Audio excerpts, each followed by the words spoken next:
కింద ఆ అడ్వకేట్ గారిని మీకు అలాట్ చేయడం జరుగుతుంది. ప్రొటెస్ట్ పిటిషన్ ద్వారా మీకు ఏదైతే మీ అంతరాత్మకి ఆ కేసులో మీకు ఏదైతే న్యాయం జరగాలనుకుంటున్నారో ఆ రకంగా అడ్వకేట్ గారి ద్వారా ఆయన సహాయం ద్వారా మీరు ఆ కన్సర్న్ కోర్టులో పిటిషన్స్ వేసి మీరు దాన్ని ఆ వ్యాజ్యాన్ని ఆ కేసుని నడిపించుకోవచ్చు.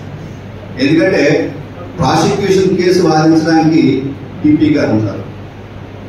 అక్కడికి వస్తేకి మీ కేసు ఎవరినైతే ఆ ప్రాసిక్యూషన్ డిలీట్ చేసిందో వాళ్ళని కూడా మళ్ళీ కేసులో తీసుకురావాలంటే ప్రాసిక్యూషన్ పీపీ గారు చేసే అవకాశం లేదు. కాబట్టి ఈ రకమైన అరేంజ్మెంట్ అనేది అవకాశం కూడా మీకు చట్టం కల్పించబడింది. అలాగే మా బ్రదరు ఏంటంటే మొత్తం యాక్ట్ గురించి కూలవృషంగా ప్రతిదీ డీటెయిల్గా చెప్పడం జరిగింది.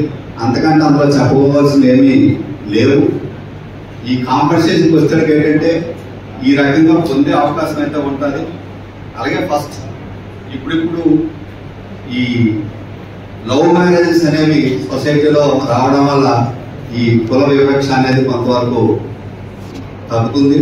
ఎందుకంటే ఇప్పుడు సొసైటీలో ఈ లవ్ మ్యారేజెస్ కూడా అరేంజ్ మ్యారేజ్ కింద చాలా మంది జరిపిస్తున్నారు, చూస్తున్నాం కూడా.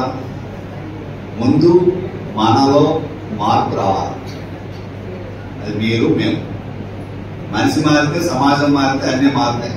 మనం చట్టాలు పెట్టుకుంటున్నాం, చట్టాలు వస్తున్నాయి. చట్టం కూడా ప్రాపర్ గా ఇంప్లిమెంట్ అవ్వాలి అంటే సమాజం తాలూకా పౌర సమాజం తాలూకా సహకారం చాలా అవసరం. ఎందుకంటే ఇందాక మళ్ళీ ఆసారి మాట్లాడినప్పుడే ఒక షెడ్యూల్ కాస్ట్ షెడ్యూల్ ట్రైబ్ వ్యక్తి ఈ కంప్లైంట్ ఇచ్చినప్పుడు కోర్టు ముందు నిలబడాలి అంటే సాక్ష్యం చెప్పేవారు వేరే కులాల వారు వచ్చి సాక్ష్యం చెప్పాలని చెప్పి కోర్టులు అంటున్నాయి అంటున్నారు. కారణం అక్కడ వేరే కులం అని కాదండి, ఇంట్రెస్టెడ్ విట్నెసెస్ అనే ఉంటారు.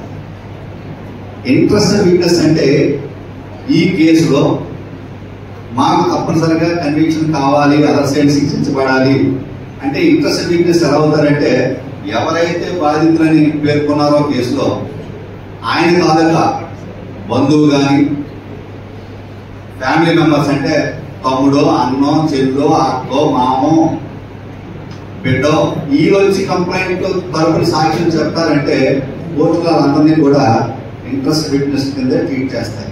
ఎందుకంటే ఇప్పుడు మా ఫాదర్కి ఏదైతే ఇంట్రెస్ట్ ఉందో ఆ కేసులో నాకు అదే ఇంట్రెస్ట్ ఉంటుంది కదా. నాన్నగారిని కాదని పోం కదా, అమ్మని కాదని పోం కదా, అంతే.